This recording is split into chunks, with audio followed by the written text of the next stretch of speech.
I've often wondered about that myself. My grandfather died when I was 6 years old. He was a coal miner, and he died of black lung. I don't remember a lot about it. At the time I was his youngest grandchild, and I was the apple of his eye, even though I don't remember him really well. And I remember from the very earliest time the thought of embalming, taking a human body and just filling it full of chemicals, just was really weird to me. It just really gave me the willies. I remember that from a very early age. And of course, being a child of the 60s, when you're in college, you guys sit around and will talk about anything, talk about everything. And I remember I used to tell my friends, look, when I die, just roll me in a sheet and tuck me under the roots of a big oak tree. Let that be the marker. That's it. And surprisingly, I was onto something. And I guess it's the Lord's doing. For some reason in the 90s, it's really not a subject I think anyone would choose to really delve into and study, and I didn't choose it. Some friends passed away, died, and so all my revulsion at chemical embalming kind of resurfaced. And then, for some strange reason that I have no idea about, information started coming to me from different sources over a long period of time about death and burial and funerals. And when we came down south, here to Charleston, I got a job at a hospital. I was a professional photographer at the time, and my job was in staff development, which was training for nurses and doctors. They have to have continuing education, and the hospital handled that. So part of that was videotaping lectures, and I was in the video library one day and found a tape which was it was about how to treat a Jewish patient who dies in the hospital, how to care for them. And since all this stuff was coming to me anyway, for some reason it sparked my interest, and I watched it. And I had actually been telling my sons at that time, because I had some friends who died, and I was kind of revolted at the whole funeral industry. And I remember telling my sons once that if I should die and I can't, due to legal reasons, I can't be buried in an Orthodox manner, you are to break into the morgue, steal my body, and bury me at sea. So they're like, oh, sure, Dad. Okay, we'll do that. But I watched this videotape about care for a Jewish patient, and it just seemed like, well, that's what we should be doing. And that actually prompted me to start looking into it.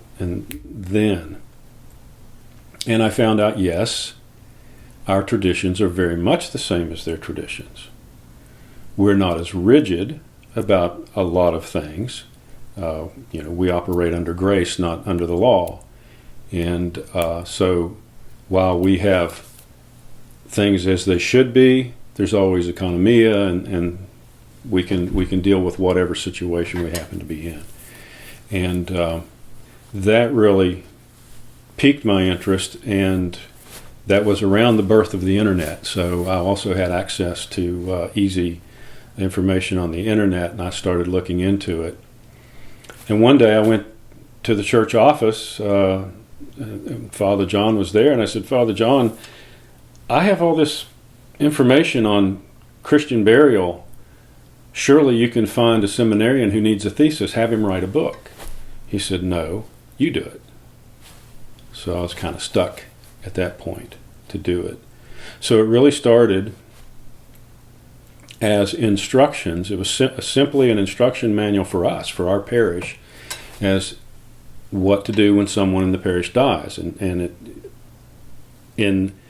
most states, in 41 of the 50 states, it's perfectly legal for families and churches to bury their own dead without a funeral director. Funeral directors don't want you to know that, but it's perfectly legal. So I wrote an instruction manual just thinking through step by step by step everything that needed to be done. And our first funeral was tragic. We talk about it in our workshop. One of our friends, a parishioner, died on his way out of the hospital. He was in the wheelchair leaving the hospital, and he died. And he left 3 teenage orphans. His wife had already passed. She died in a car wreck several years before. So it was a real tragedy, but we took it on and did everything ourselves. Some land was donated for a grave out on Guatemala Island, and a few of us pooled our resources and bought a casket. We bought the cheapest casket that was available, and a few of us went down to the morgue at the medical university to prepare his body for burial. And amazingly, everything just went by the book. It was a very smooth process. It is literally the easiest thing, simplest. I wouldn't say easiest. I would say it's the simplest thing. I like to tell people and remind them that if you've ever washed a baby, you can do this. It's a simple process. We've been doing it as long as people have been around, preparing people for burial. So we prepared his body, and we put him in the back of a parishioner's Suburban for transport out to the island. And 2 or 3 parishioners were out there digging his grave while we were doing that. And I was the last one heading out the door, and the director of the morgue asked me into his office. That was the first time I had ever signed a death certificate on the line that is for the funeral director, which is a strange experience. And he said, "Mr. Barna, we've had Jews, Muslims, Hindus, and Buddhists in here. You are the first Christians." That is almost heartbreaking. They're very used to having people come in there and do what we do, but not Christians.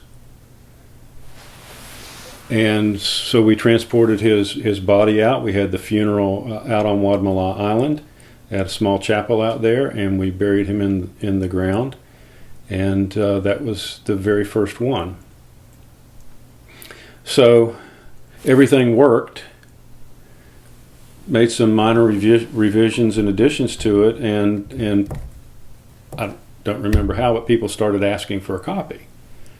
So I would Xerox it, and I would comb bind it, and I'd send them a copy, or someone would carry it to them, or whatever.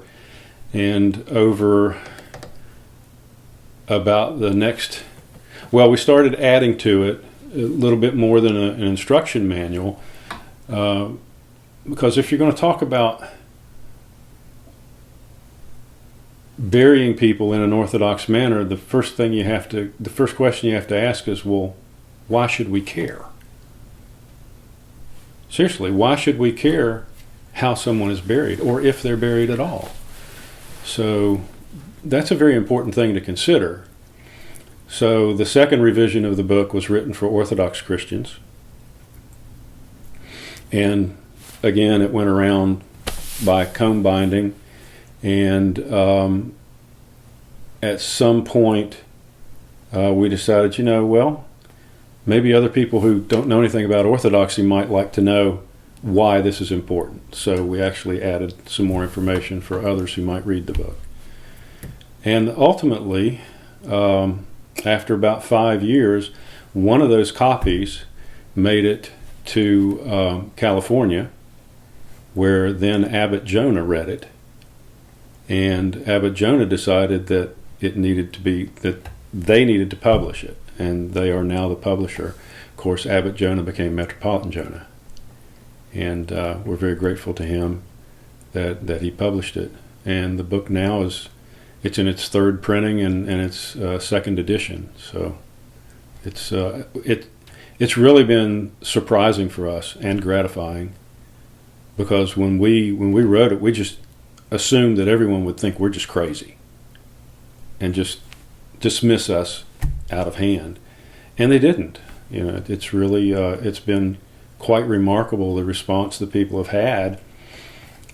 And if you ever have the opportunity to even observe a body being prepared for burial, it's the simplest service, the simplest act that you can do, but it's so powerful. It really is incredibly powerful, and people are just amazed at the power.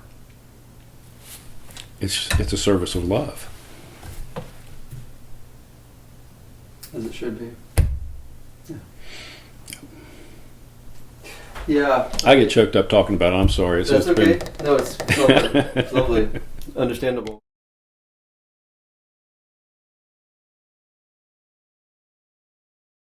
Well, I was asked to come to Dallas by Metropolitan Jonah to help bury Archbishop Dimitri, and we did that. Prepared his body in the usual way, and that is, we washed him, we dressed him, and then being clergy, the Archbishop, he was obviously vested, and then we carried him downstairs into the cathedral, where he lay in repose in his cathedral for 5 days. I don't remember what month it was. Do you? But it was 113 degrees outside in Dallas. And he lay there for 5 days. We had dry ice. Cranked the air conditioning down, of course. But air conditioning won't take care of these things. And you simply never would have known that what we were doing behind the scenes as far as keeping dry ice and keeping him refrigerated. And then we took him out to a burial plot that he had purchased years before in a large cemetery in Dallas, huge place. And 5 years later, after the chapel was finished, in which they were going to inter his relics, they asked me to come back and participate with the group that was going to translate his relics. In other words, exhume his body in the cemetery and take him out of the existing casket, put it in a new one and with new vestments, and then translate his relics back to the cathedral for burial there, where they are today. And while we were in that process, an interesting aside, I mentioned there were 2 funeral directors who were working with us that day.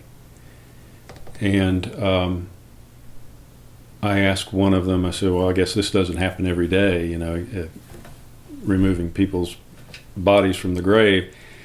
And I said, oh no, we do it all the time, do it every day.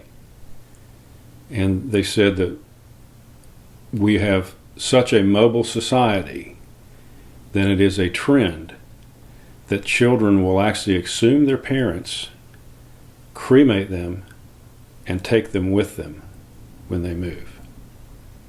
Oh, terrifying that this is just routine. It's just terrifying. And so he was buried in a vault in this cemetery. And I tell you right now, anyone who's listening, don't ever use a vault. They're an abomination. A commercial cemetery can require whatever they want to require. There's only 2 reasons to use a vault, and both of them are money. One is it makes lawn maintenance easier and quicker, and the other is it's additional profit. We get to sell you a vault. There's absolutely no reason to use them at all. In fact, vaults were originally developed to contain embalming fluids, to keep the embalming fluids from getting into the shallow water table, not to contain bodily fluids, because our bodily fluids are 80-some% water. There's no reason to contain body fluids.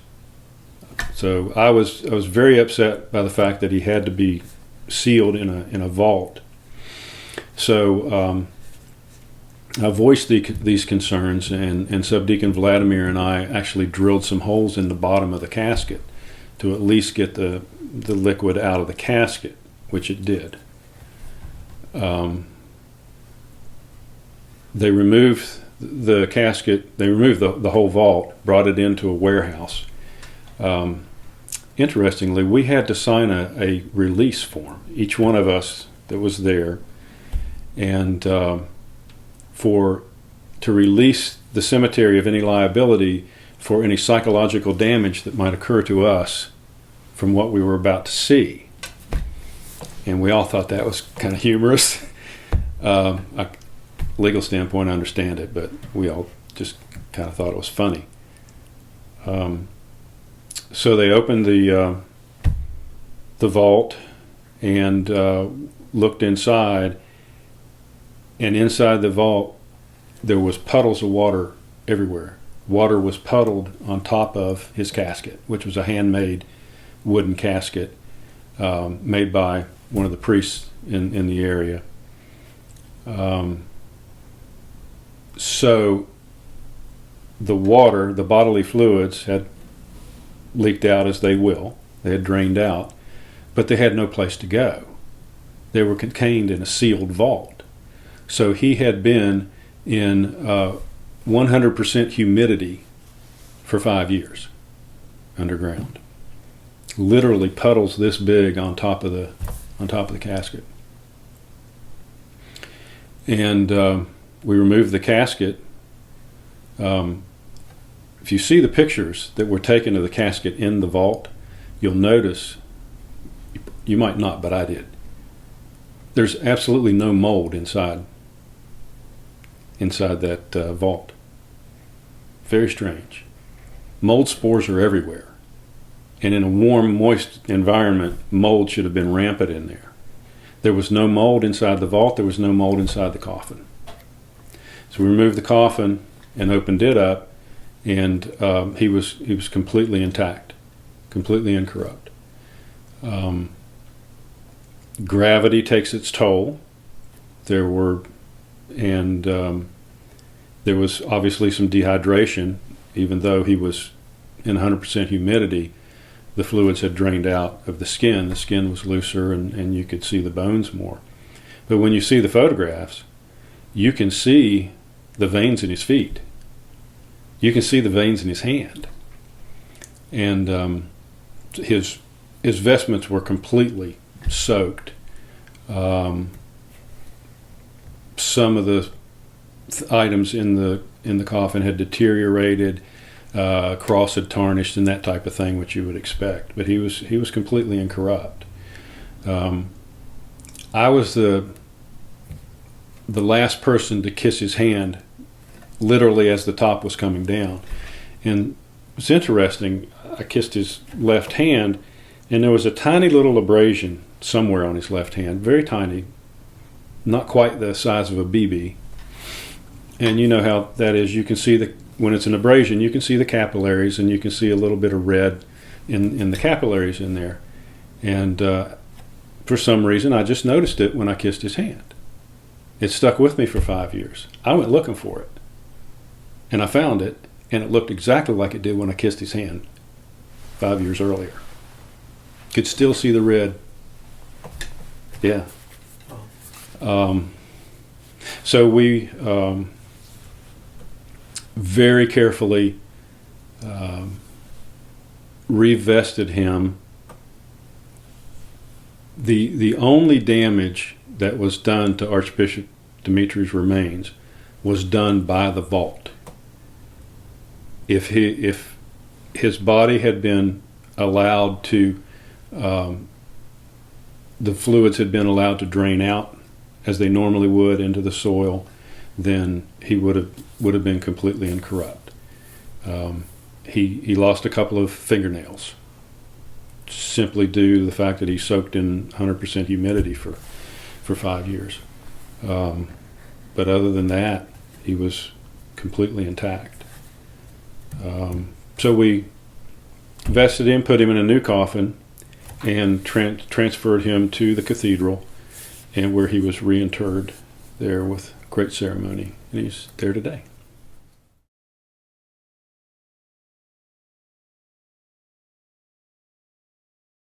Perhaps the easiest thing to compare it to today that I think most people have heard of is green burial. Green burial has come about as a formerly New Age. I don't even know what age we're in now. That was a couple of decades ago, I guess, was New Age, when green burial came about from environmental concerns. The whole idea that in putting chemicals in the ground, much less the body, but putting chemicals in the ground was not a really good idea, and obviously it's not. It's also known as natural burial, but it's the way human beings have buried one another from time immemorial, from the very beginning. Even Neanderthals buried their dead. Anthropologists have uncovered Neanderthal burials that were obviously ceremonial. They were laid on grass mats. Different flowers and herbs and different items were put in the grave with them. So it goes all the way back to the dawn of man, a natural burial. What we have come to know in America as our traditional form of burial here is an anomaly. It is chemical embalming. Chemical embalming was only invented during the Civil War as a means to get officers from the battlefield back home to be buried. A Union Army doctor invented a way with several chemicals to preserve a body longer, and decade or so after the war, formaldehyde was invented, and that really kicked off chemical embalming. The interesting thing about that is that around the turn of the 20th century, the early 1900s, refrigeration was invented. And refrigeration made embalming obsolete. So why do we still have embalming? The reason we still have embalming today is because embalming is what makes the funeral industry necessary. You have to have a license to embalm. Anyone can refrigerate. And that's what we do.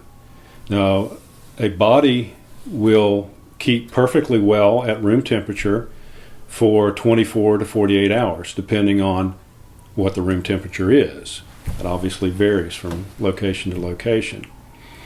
And we simply use dry ice, handled properly, and in a wooden box, and that is the mode of refrigeration. As I mentioned, Archbishop Dimitri lay on dry ice for 5 days in Dallas, and you never would have known it because he wasn't frozen, there was no frost, there was no fog, which is what everyone associates with dry ice. If you handle it properly, these things don't happen. Why is it important? That comes back to one of my pet peeves or pet subjects, which I believe that virtually all of the problems that we're dealing with today are simply a misunderstanding of anthropology. And there are no different kinds of anthropology. There's not a secular anthropology and a Jewish anthropology and a Christian anthropology. There's only one. What does it mean to be a human being? And if we really understood what it means to be a human being, we wouldn't be doing all the things we do to one another. The human being is absolutely the most precious thing in the universe to the Creator. He created everything, and his last ultimate creation was man. Man was created to live with God in an intimate relationship that we can't even fathom. It just blows your mind to even try to think about it. It's an ultimately intimate relationship. I love the line in Genesis where he breathed life into man's nostrils.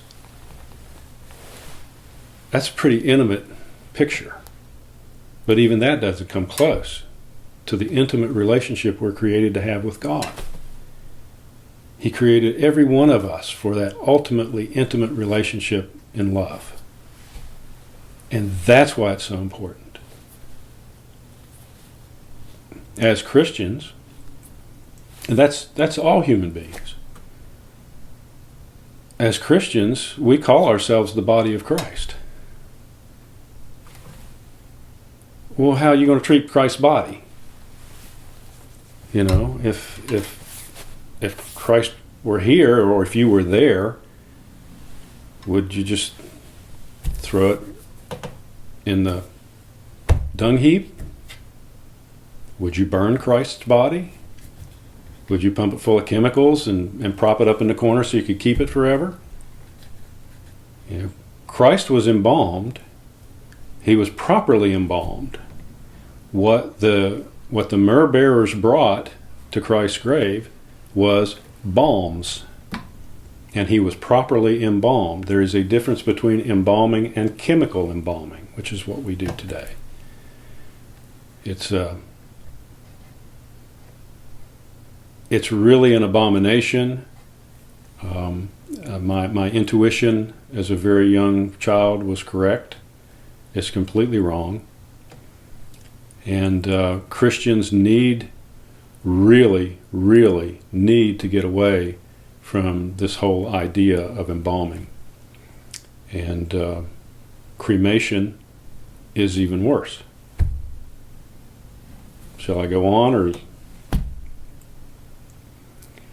Where embalming makes an idol of the body.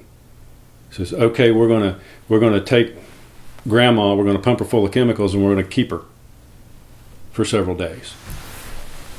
It's unnecessary, one, but it's almost this is the type of embalming that the Egyptians did for completely pagan reasons, so that the Pharaoh or whoever would have his body in the next life. Well, we know better than that. We'll have our bodies back, but they will be perfected. We don't need chemicals for that.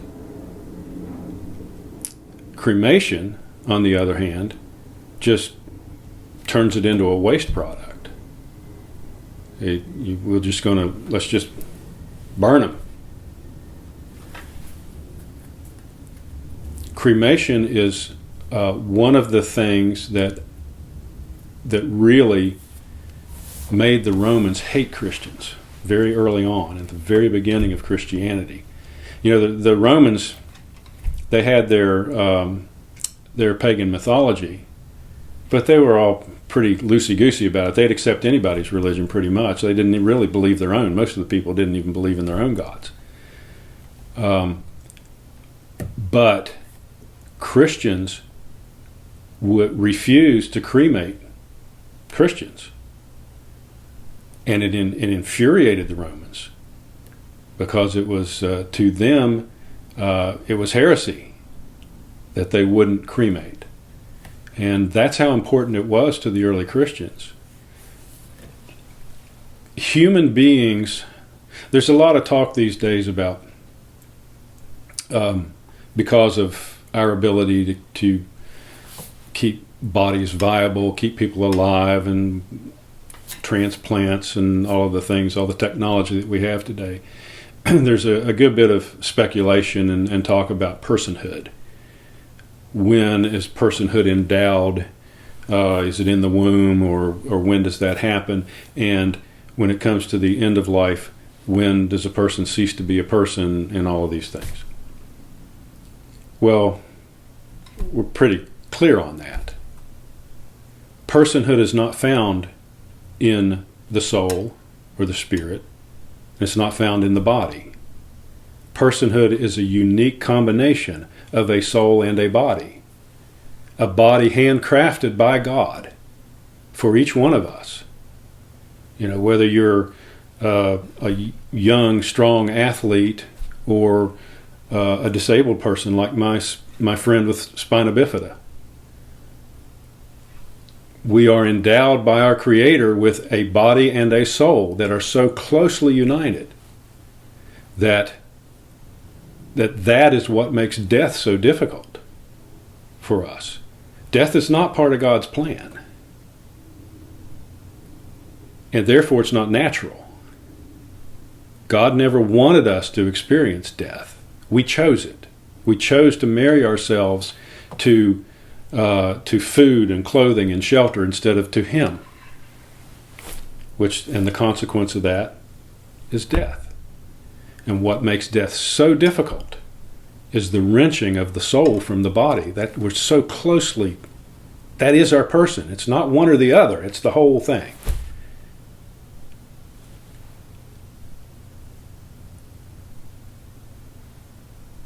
And I lost my train of thought. You'll have to edit that. So where was I? I told you I tend to get carried away. Soul in the body, Romans, cremation. Mm-hmm. So that's what makes burial so important, is the value of the human body. Each one of us is created for an ultimately intimate relationship with God. Each one of us is a person, loved by God, His beloved. Each one of us has ultimate, infinite value to God. And we can, we spend our whole lives trying to attain to humility. We place ourselves in God's hands, praying for Him to guide us and care for us. And we try to be good servants all of our lives. And then we come right to the end, and we can continue to place ourselves in God's hands, into the earth from which we were made. And who knows, maybe future generations will have your relics to venerate. Maybe not. But that's His choice, not ours. If we choose cremation and some of the other things that are out there now, if we choose cremation, it's our choice, not His. It's an act of pride. And after our whole life of humility and service, why would we want our last act on earth to be an act of pride?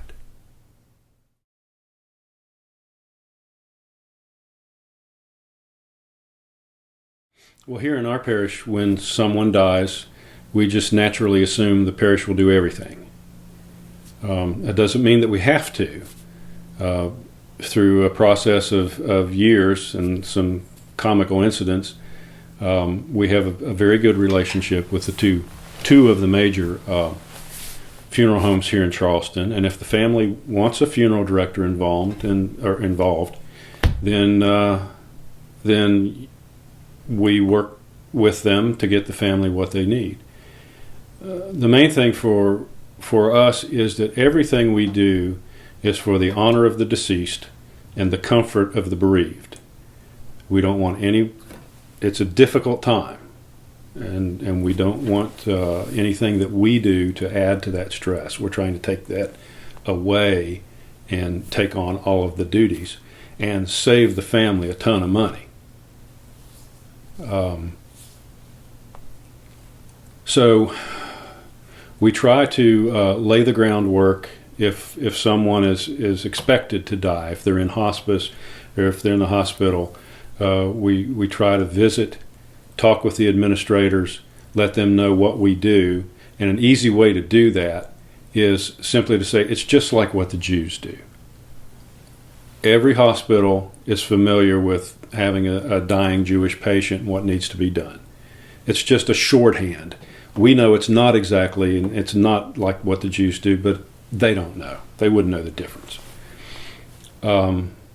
So we try to stay in communication with them, let them know what we do, and ask them what are your protocols when someone dies and what do we need to do so we can work together and get it done as smoothly as possible. We have prepared bodies in the hospital morgue. The very first one we did was in the hospital morgue. Have a great relationship with the director at the Medical University Morgue. Has taught me a lot because he's been dealing with bodies for many, many years. And a lot of that made it into the second edition of the book. We've prepared them in funeral homes. The funeral homes, once they got used to us, they will certainly allow us to come and prepare the body there in the funeral home. And it's becoming more and more common these days with the advent of, quote, green burial and the baby boomers wanting everything to be natural. They're even advertising environmentally friendly embalming fluids these days. I hear it on the radio sometimes. We've embalmed. Cut that. We prepared bodies at home, which is very often ideal, I think. My mother was prepared right here. And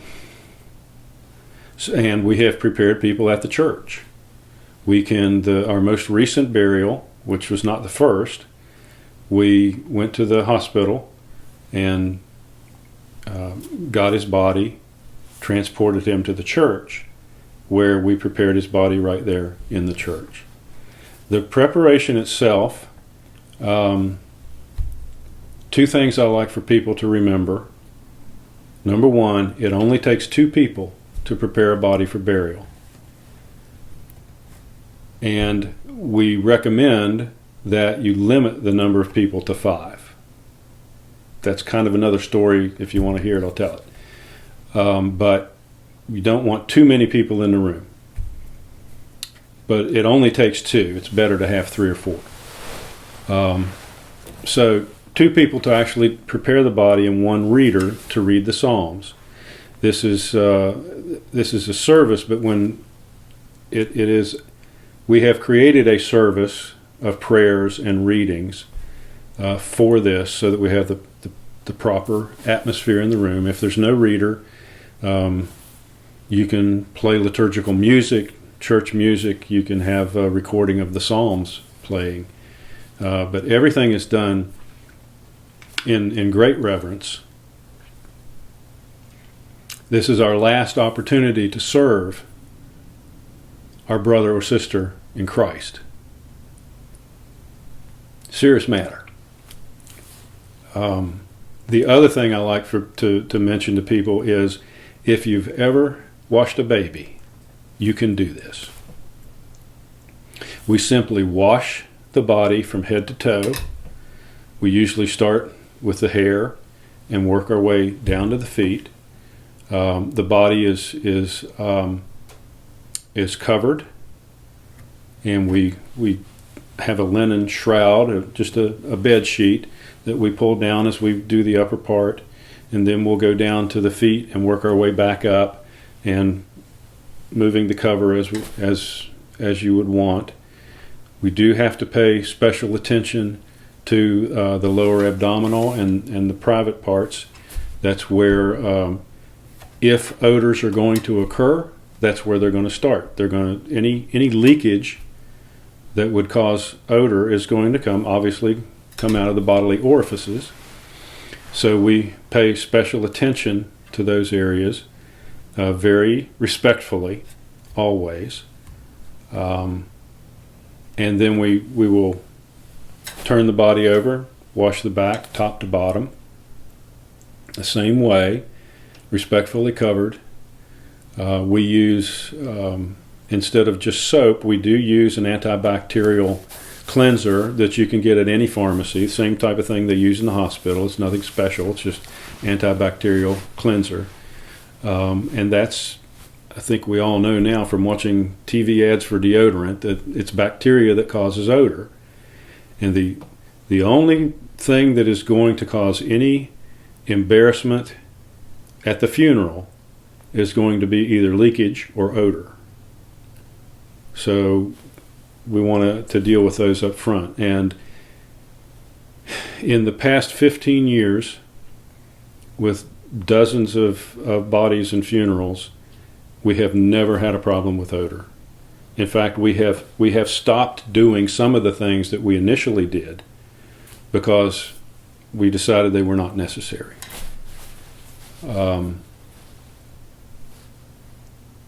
After washing the body, of course, we dry with towels. We will usually wash the body with a sponge. I like using sponges. It really doesn't matter. And we do a really good scrub behind the ears, literally everything. Someone who has died in bed will have loose skin, they'll have dried skin. They're just, they need a good bath. And we'll do that.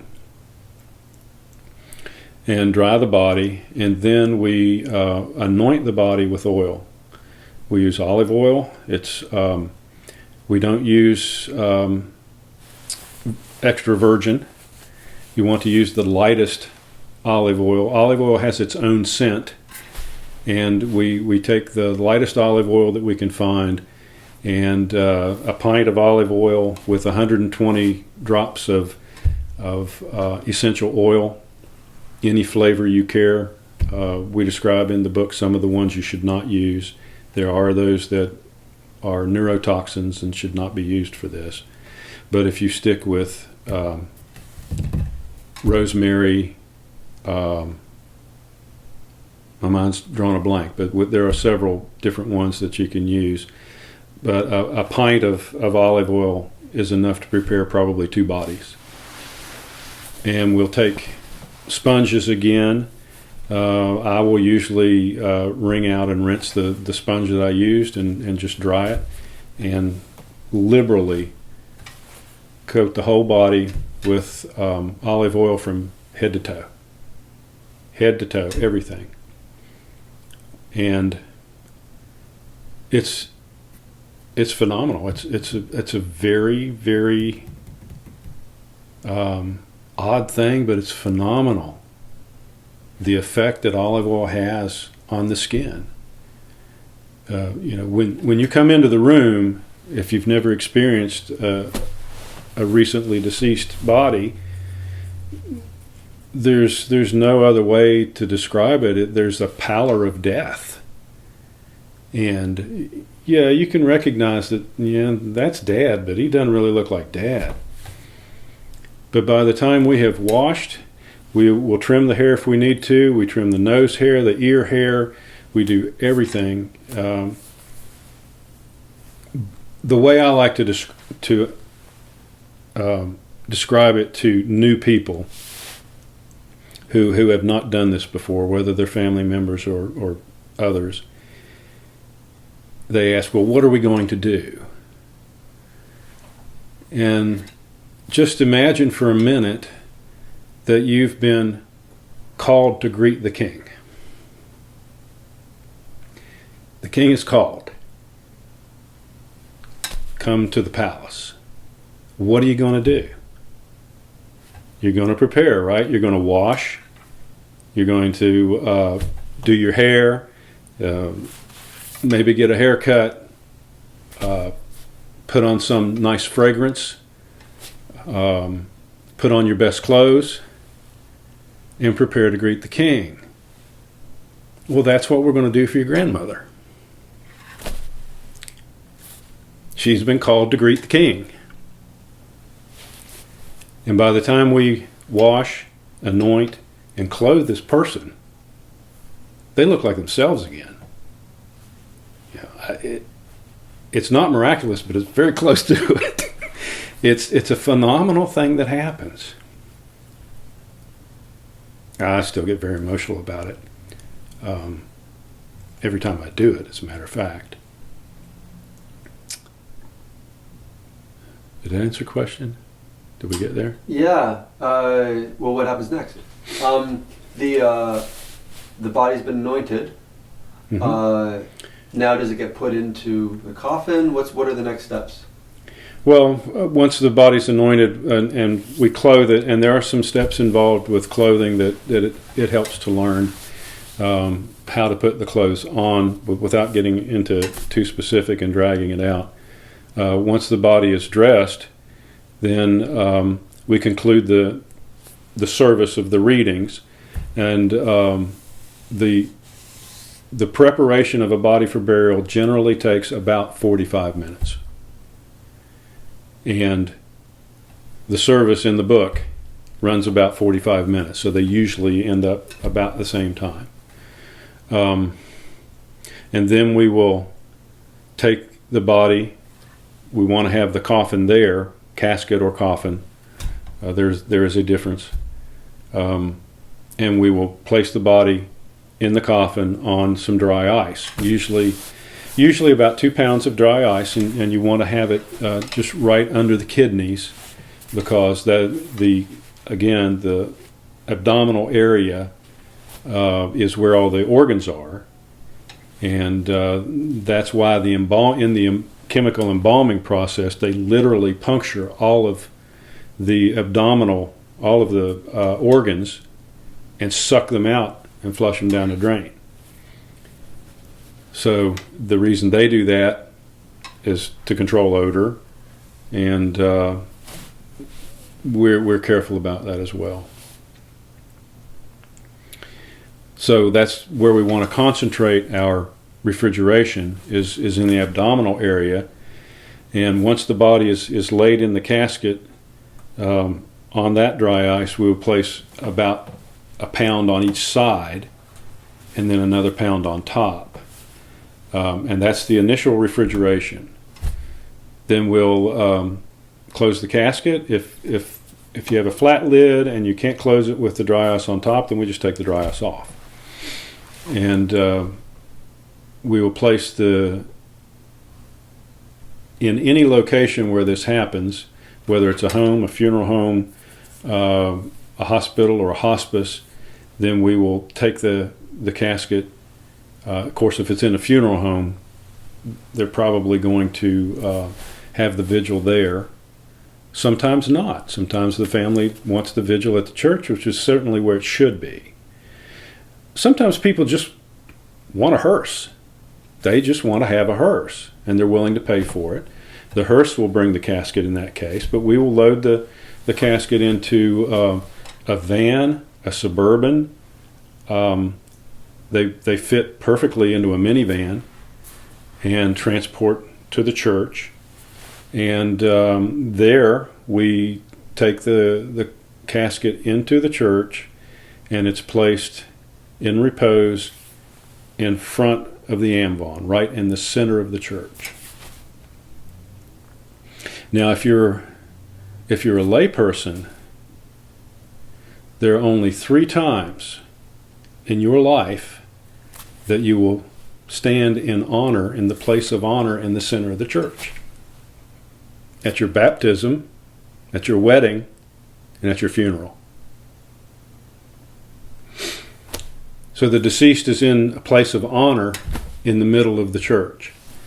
And then, and will stay there through the vigil, however long the vigil may happen to be. I mean, it's fairly typical that it takes about 3 days in this day and age for people to gather from all over the country or whatever. As I said, Archbishop Dimitri lay in repose for 5 days. In Dallas, people came from all over the world. But Refrigeration can also take place at the morgue, or it can be done by a funeral home if they have the facilities. If not, dry ice works perfectly. It works perfectly well. We can't get overzealous with it and cause freezing. That's something that we have to watch out for. The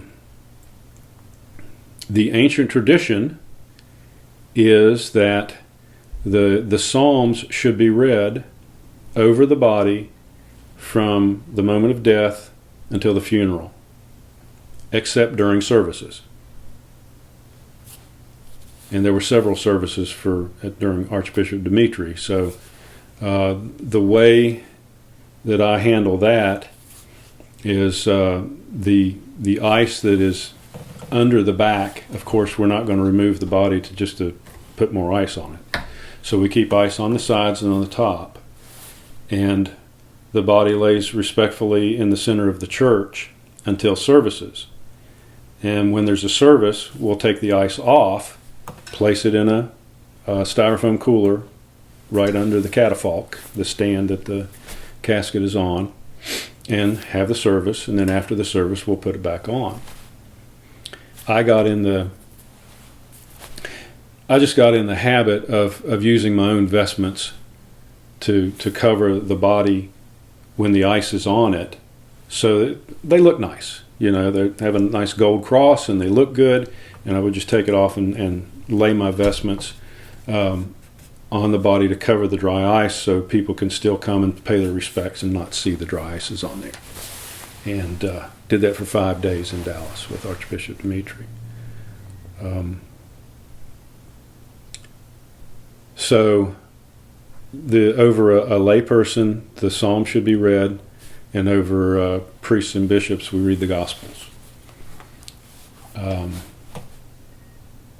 After the funeral, and I really, as always, we do the best we can do. If we can't get enough people to read the Psalms around the clock until the funeral, we do the best that we can do.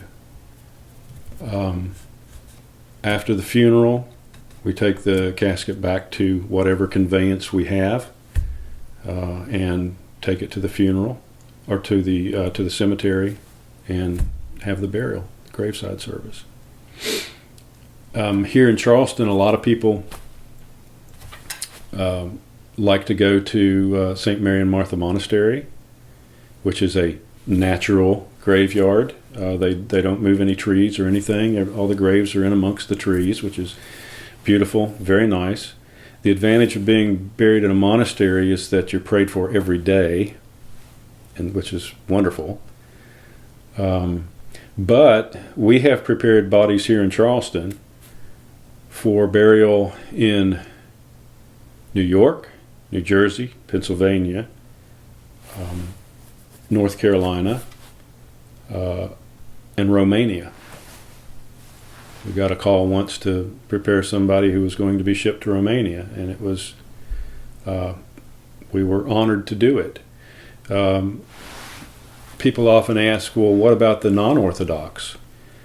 The church talks about the temporal works of mercy, feeding the hungry, visiting the sick, visiting those who are in prison, and bury the dead. It doesn't say bury the Orthodox. It says bury the dead. We have helped prepare bodies for non-Orthodox as well, who wanted a good Christian burial.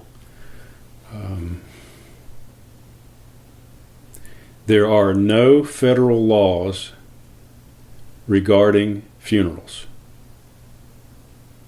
They're all state laws. The state laws are primarily to prohibit the abuses of professional funeral directors. State laws, if you read them, and anyone can read them, most of them are all online today. If you called me, I could probably go online and tell you what yours say.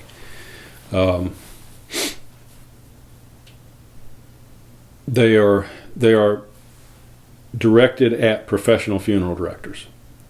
For instance, here in South Carolina, I read every statute and every regulation regarding funerals in my state before we ever wrote the book, just trying to figure out if it was legal, so my sons wouldn't have to steal my body and bury me at sea. I read every single one of them, got to the very last line, says, these regulations do not apply to church and home burials. There are literally no laws in this state regulating church and family funerals, only if you use a professional. And the only one that would apply is the depth of the grave. In this state, the law says that the top of the container, the casket, must be 12 inches below the surface of the ground, except in the low country of South Carolina where we are, and it can be even with the top of the ground because of high tides and this and that, the high water table here.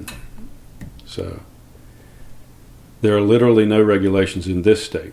In some states there are, but they vary. But there literally are only 8 states that require any participation of a professional funeral director, and those can be kind of humorous. For instance, in New Jersey, the funeral director doesn't have to do anything. The law just says he must be present. But of course, you got to pay him to be present. So that's an interesting piece of lobbying on the behalf of the funeral directors of New Jersey. Oh, mercy.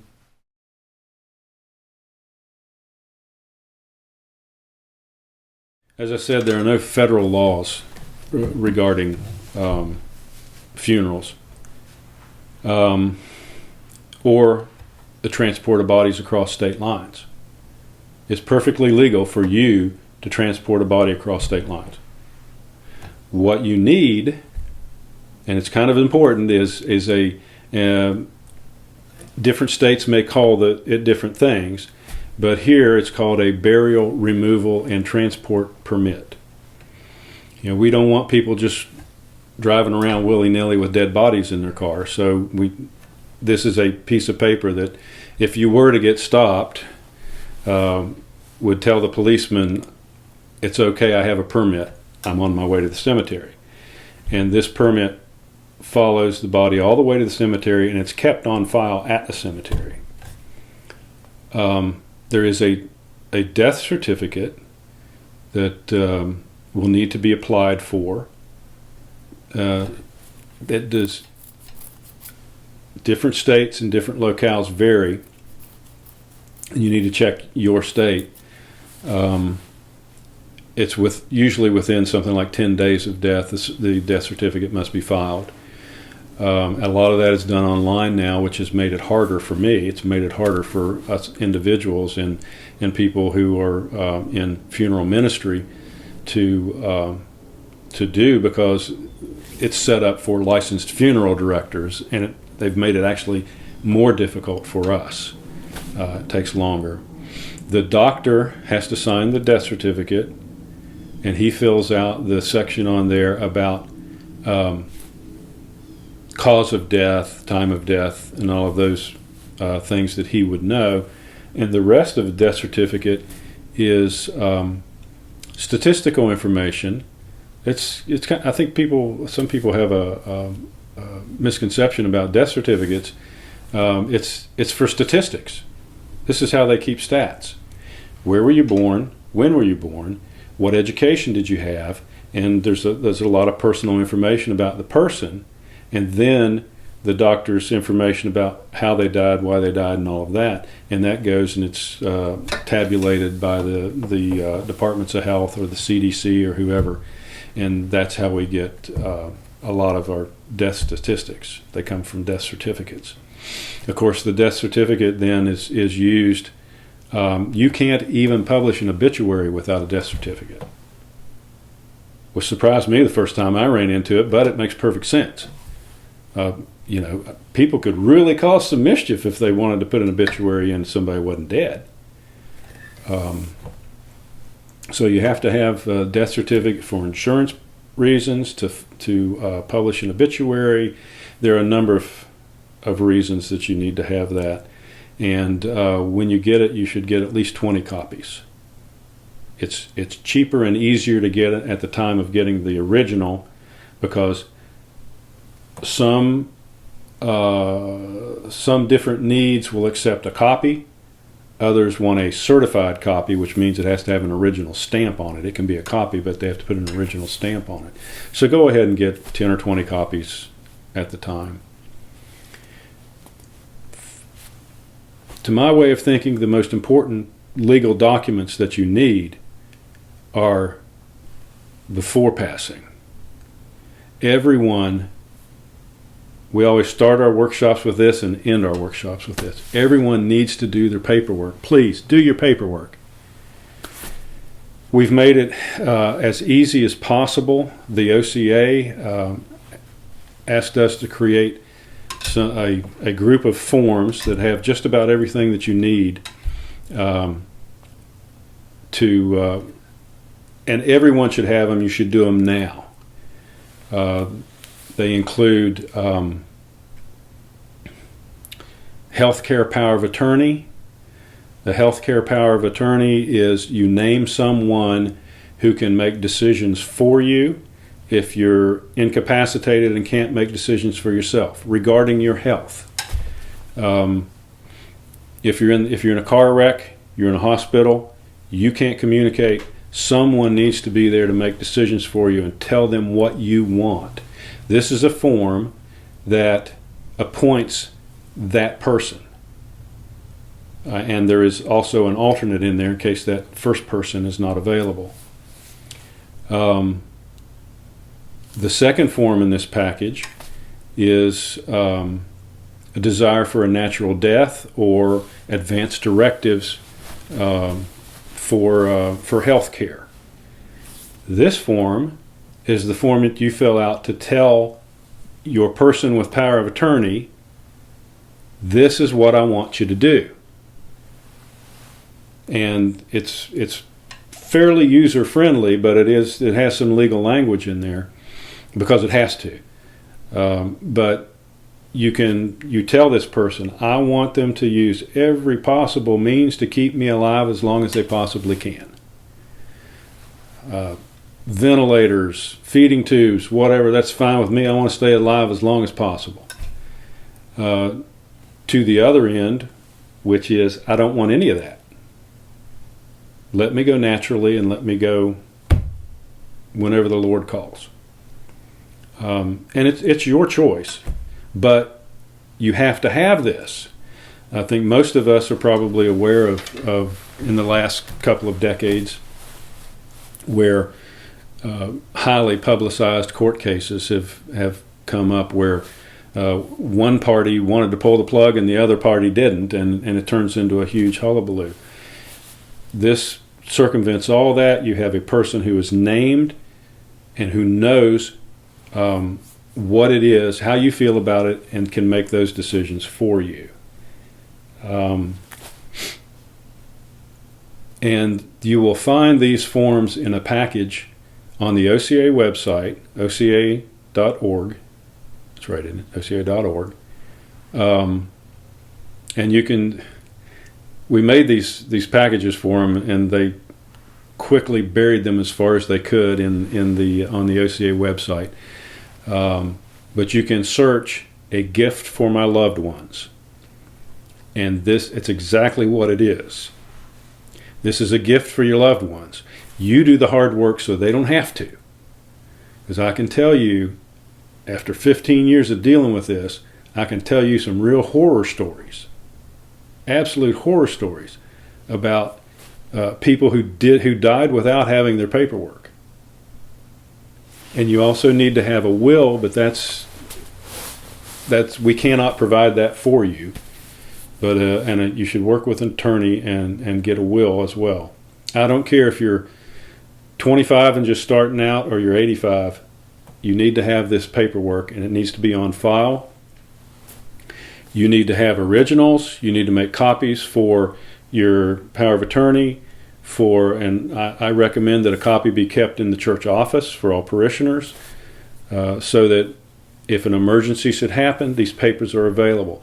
If someone goes into the hospital and there is a chance that they might die in the hospital, these papers should be on file at the nurse's station in the hospital, so they know who to call and they know what you want.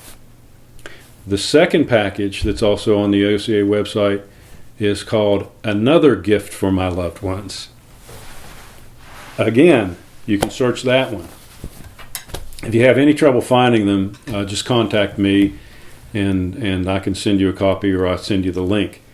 This is simply a funeral planning form that goes through, and it's, again, we try to make it very user-friendly and non-threatening, but you can just, there are a lot of check boxes you can just check off. We ask questions.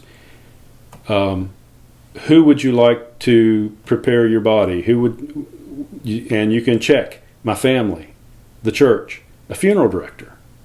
If you want a funeral director, what funeral director? And you just go down the list, and we tried to think of everything. It's pretty extensive, but it really, really helps if your church is going to try and do a real funeral ministry. They need that information. Your family needs that information. A death in the family is one of the most stressful times, and this removes a lot of that stress. If you don't have the paperwork, you're just adding to your family's stress, questioning. Brother says dad wanted this. Sister says, no, I heard him say he wanted that. It's all right there. There are no questions to be asked, and it can be easily taken care of. And again, this also needs to be copies made, distributed to your family. This is what I want when I die. There's no questions. And in our parish, we take care of everything if that's what the person wanted, or if that's what the family wants. And families they've really been amazed at this service. We always invite the family. We like to talk with, if they're not Orthodox, they're not familiar with this process, I like to tell them, this is what your loved one wanted. This is what we're going to do. You're very welcome to come and observe if you would like to. And I think every single time the response has been, observe, I want to help. And people that we never would have dreamed would want to participate in the preparation of their loved one for burial absolutely insisted on doing it. And many of them still thank us today.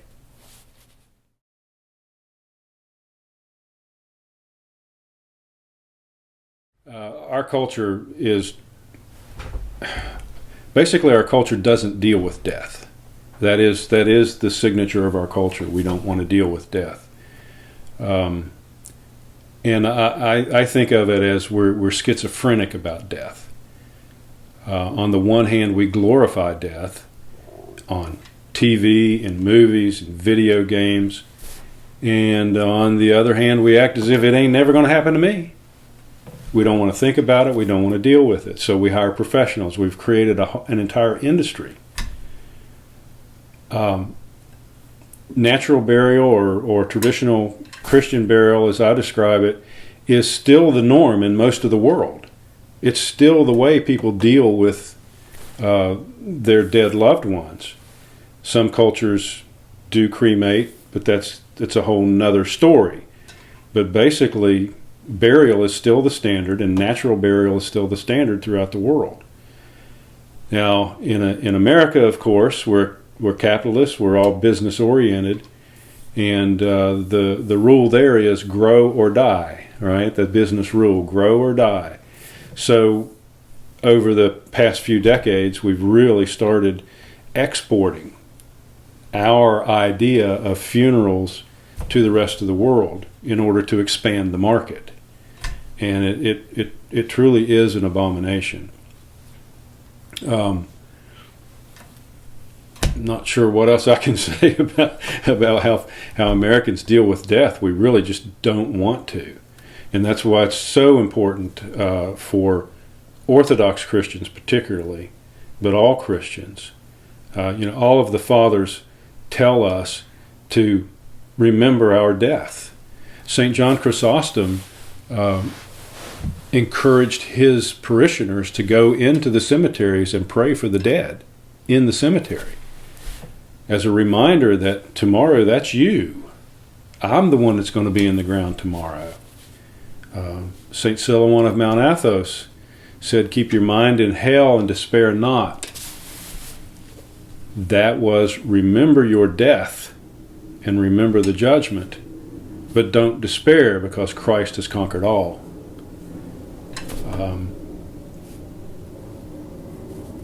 Saint Theophan the Recluse, one of my favorites, said we should all bear our death on the very tip of our nose.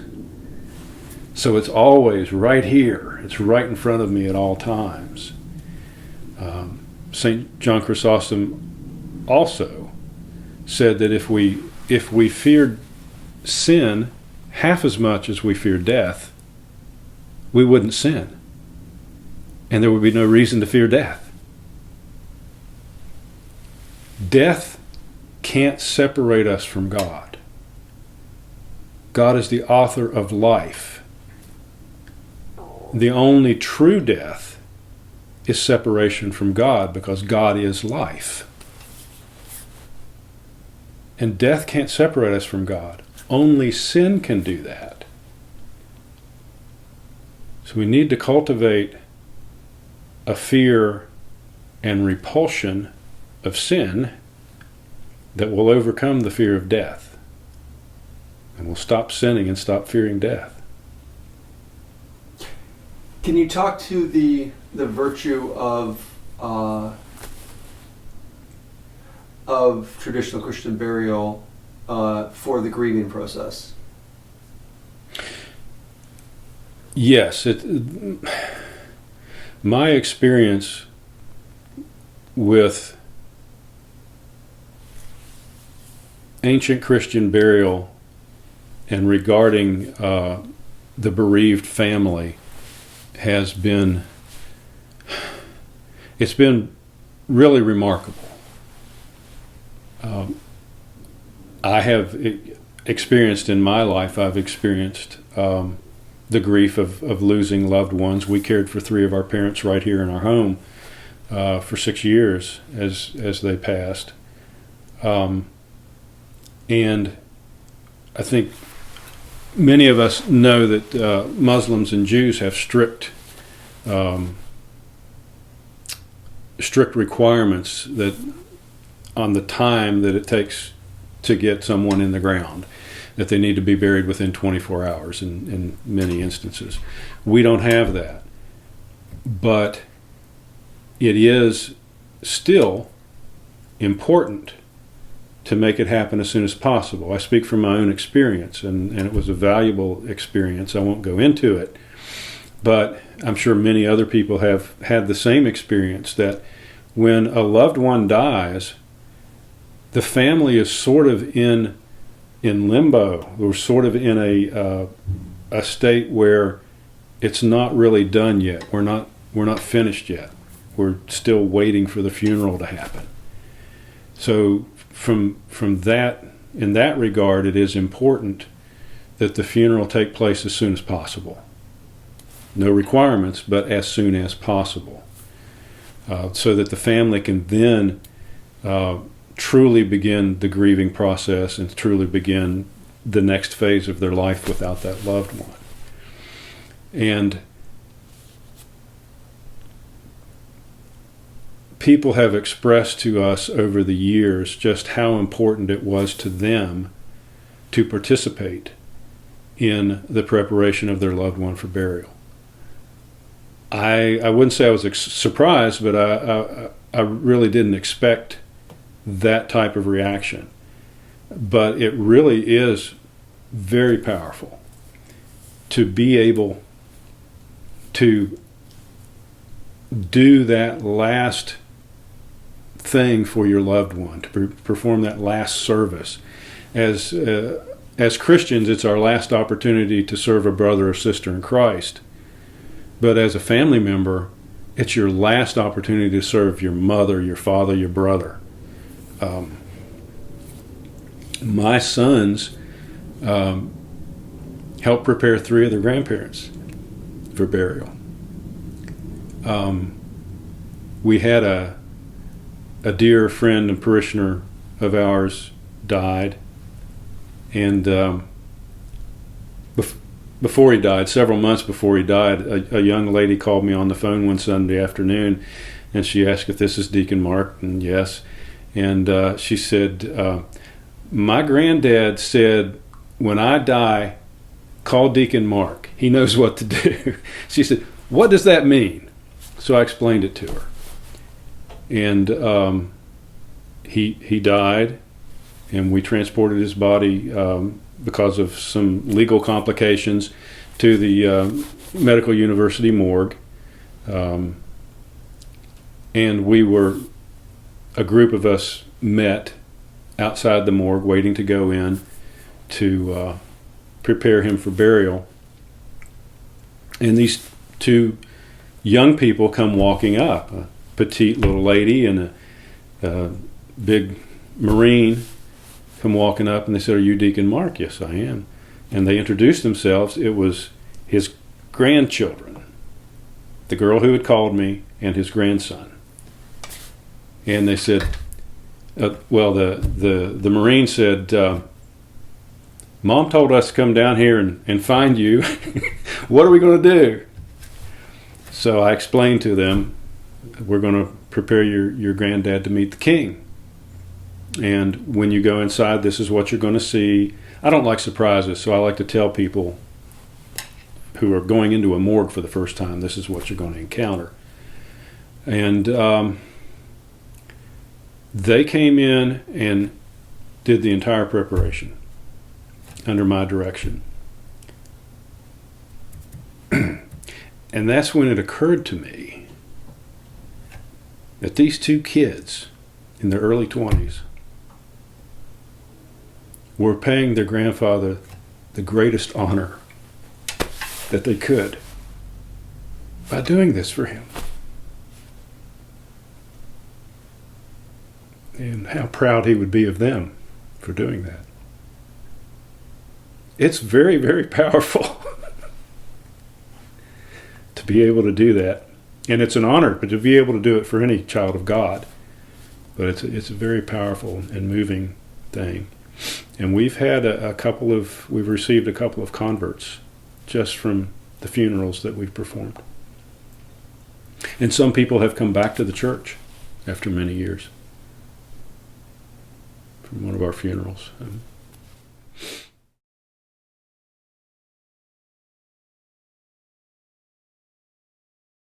The reaction to when people hear about Christian burial has been actually surprisingly positive. We haven't really had any negative reaction to it. A very common reaction is, oh, you can do that? Is that legal? And people are really immediately drawn in asking questions about it. Is this for real? Can you really do this? And when we explain to them that there are literally very few laws regarding churches doing their own funerals, then they start to understand. We're really kind of conditioned in this day, at least I know I am, to think that there's a law against everything. And it really is common sense, and it stands to reason. Why should we regulate something that human beings have been doing as long as there have been human beings, such as burying people in the ground?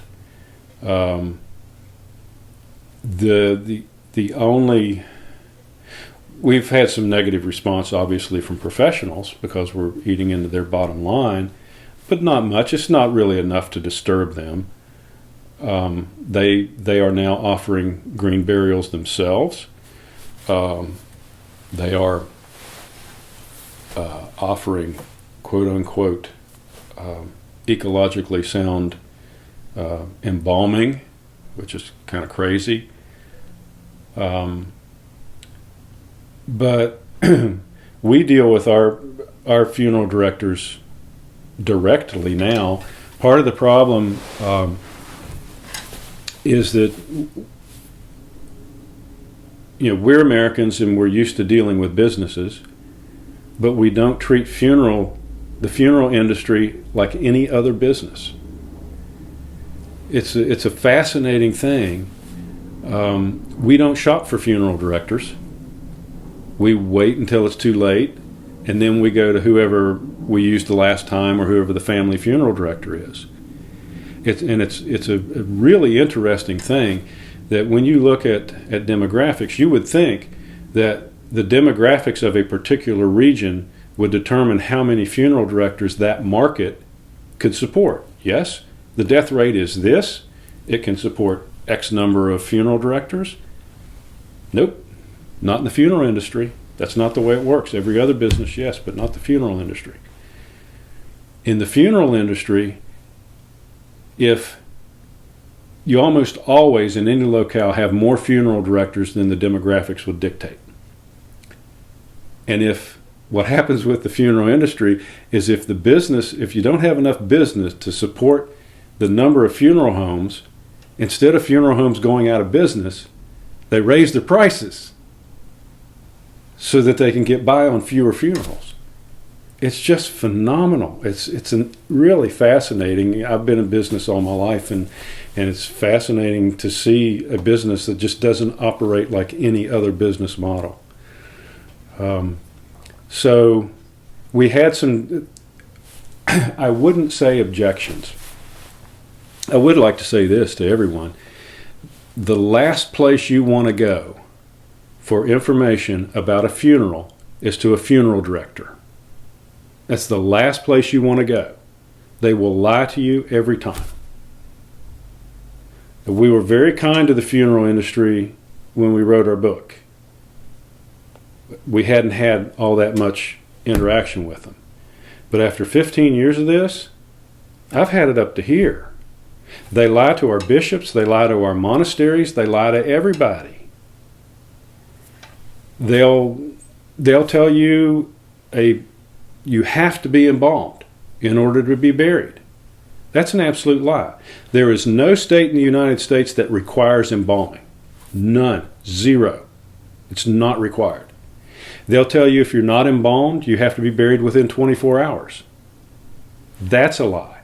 There may be some localities, look into it. I don't know every single locality in every single state, but sometimes they will lobby and get things like that enacted. There's no reason for it, but it's a possibility.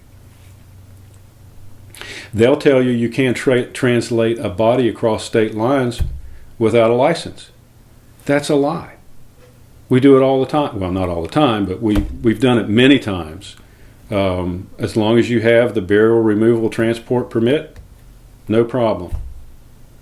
I can tell you stories about that and how I can tell you about daughters calling me up the day of the funeral saying that the funeral home had told the monastery that they couldn't transport their father to the monastery to be buried. In 5 minutes on the internet, I got on, I copied off the pertinent information in the North Carolina law and emailed it to her, said send this to the abbot and it'll be fine. And it was. She was in tears over this. It happens all the time. The last place you want to go for information about funerals is to a funeral director. And I'm sorry, I have to say it directly because I've been dealing with it too long. If I have time here, I'll tell you a little story about how we got to where we are dealing with our funeral directors.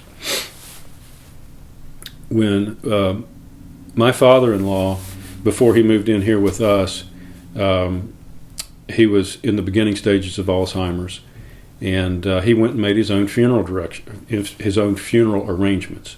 That's another thing. Never ever prepay a funeral. Don't ever pay for a funeral. Let us do it. We do it for free. We never talk about money in regards to funerals. It's all out of the kindness of it's all brotherly love. But he made his own funeral his own funeral arrangements. And when he died, my wife went down to the funeral home and found out what he had paid for. He paid $10,000 for his casket alone. He paid for an organist. He paid for a chapel. They took full advantage of his condition and sold him everything they could sell him. If they could have sold him mourners, they would have sold him mourners. And she said, okay, we don't need this, this, this, this, and this. She went down the list, ticked them off, we don't need this. And, well, he paid for the casket. The casket's been in storage. We'll keep the casket. And she said, and he doesn't need to be embalmed. I said, well, it has to be embalmed. It's the law. She said, no, it isn't. He said, yes, it's the law. Would you show me that law? Be careful. If you're going to quote the law, be prepared to show it to me. And she looked at the guy and said, there isn't any law, is there?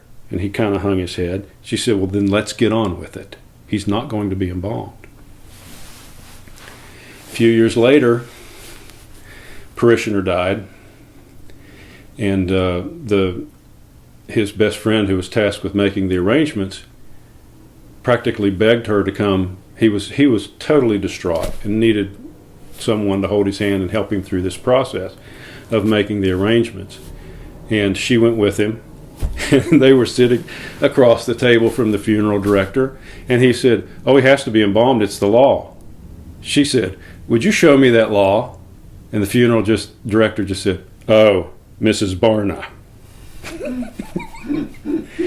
So now we're on a professional business footing with the two major funeral homes here in Charleston. When we call, they say, yes, Deacon Mark, what can we do for you? I tell them what we need. They don't try to sell me anything more. And that's what they provide. And oh, by the way, can we come and prepare his body in the funeral home? Well, yes, of course you can do that. But you have to treat the funeral industry like any other business.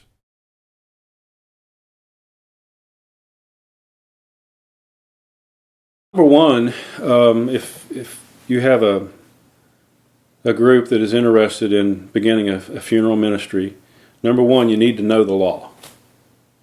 Because you're going to be, at some point, you're going to deal with funeral directors. And you're also going to have to deal with healthcare professionals. You're going to have to deal with hospitals and hospices. And they don't know the law. They're really used to funeral directors telling them what the law is. And they lie. They may not have to lie to healthcare providers and that type of thing, but they lie to the family. We really feel like the first step, and one of the most important steps, is to begin a visitation ministry.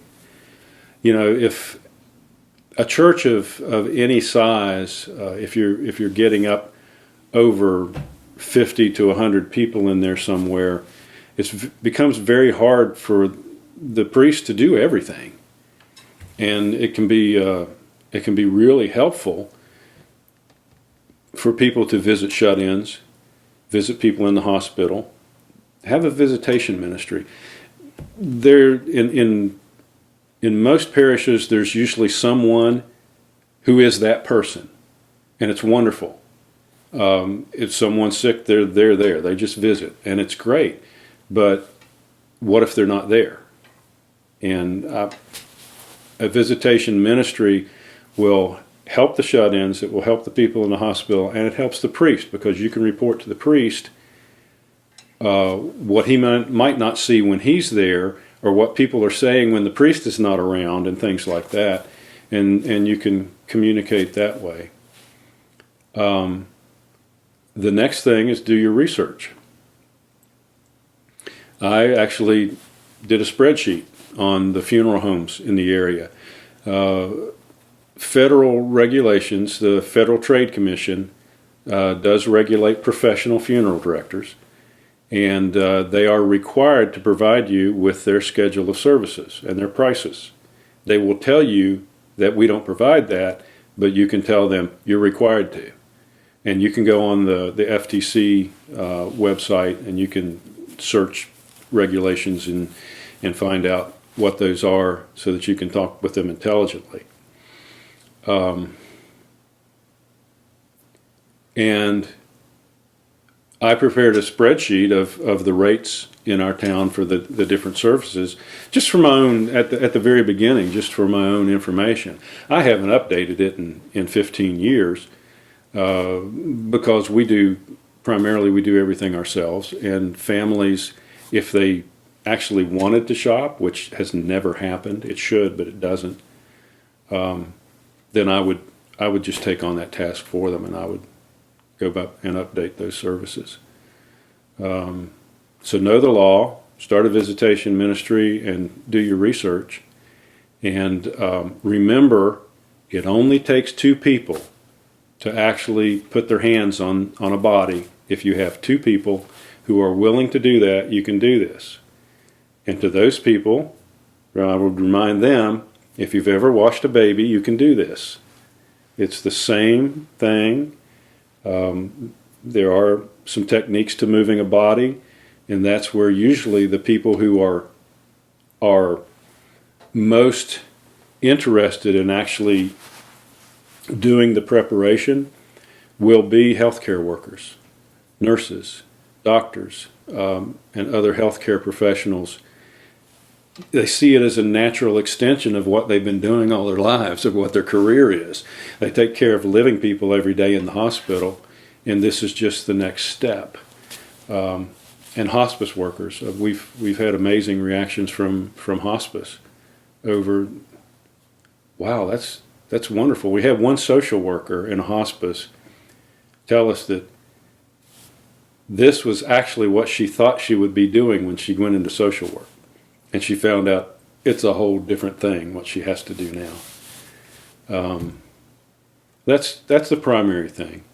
As long as the priest is on board, I can't imagine how anyone would actually make this work without the priest. And if the priest is on board, then it's that easy.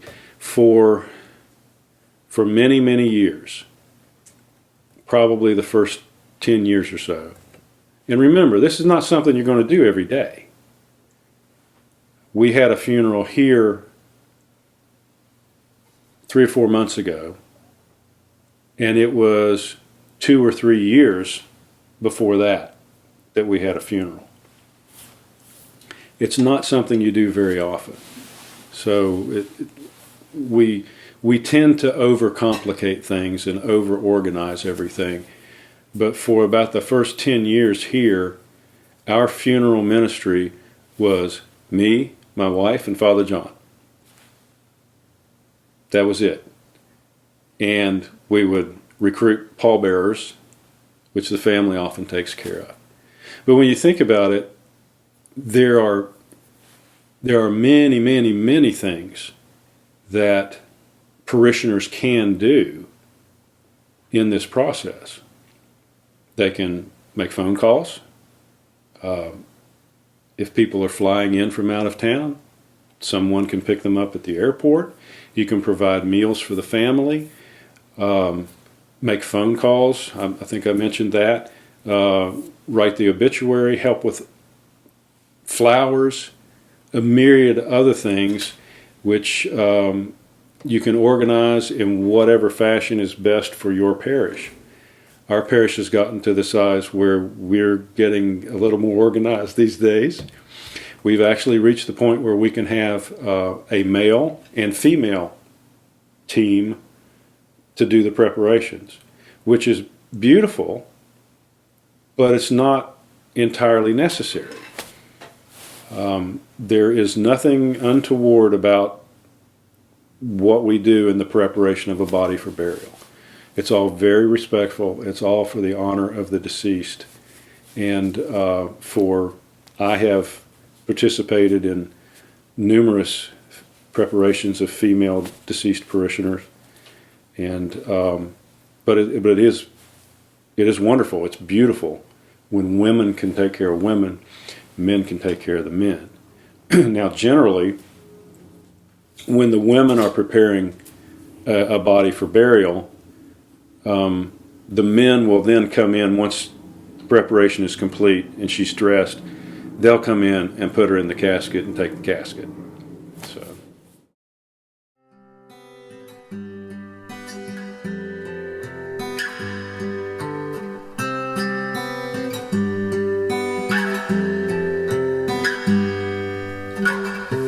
Did years burn out those words? Did a voice whisper absurd? Did your mind comprehend and ask if you'd last till the end?